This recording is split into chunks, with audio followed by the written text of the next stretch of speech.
L'info écho avec Capital.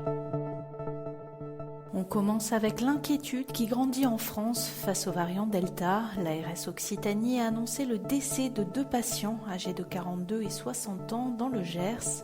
Les autorités sanitaires précisent que ces personnes n'étaient pas vaccinées en dépit d'un état de santé marqué par des facteurs de risque.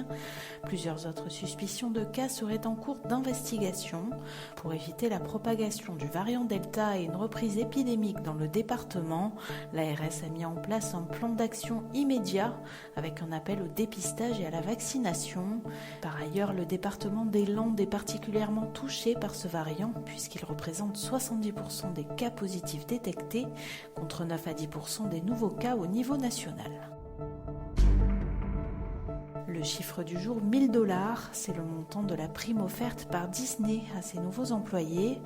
Après avoir licencié des milliers de personnes pendant la pandémie de Covid-19, le parc à thème de Floride fait face à une pénurie de main-d'œuvre. Sont principalement recherchées des femmes de ménage ainsi que du personnel de cuisine. En proposant une prime de 1 000 $, Disney espère ainsi attirer de nouveaux travailleurs. Sur son site, le parc précise que cette somme leur sera versée s'ils restent en poste au moins 90 jours. Le coup de gueule du jour est poussé par une 50aine de lycéens du Rhône qui vont devoir repasser une épreuve du bac mardi. Les copies d'examen de 54 candidats de plusieurs filiales bac pro auraient été égarées lors de leur transport vers le centre de correction. Une reconvocation leur a donc été envoyée par mail pour venir plancher sur un sujet de secours.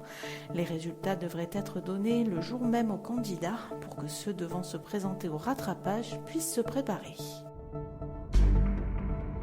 On termine par l'étonnante découverte faite par un Britannique à un arrêt de bus. Des documents classifiés du ministère de la Défense ont été retrouvés en pleine rue dans le Kent.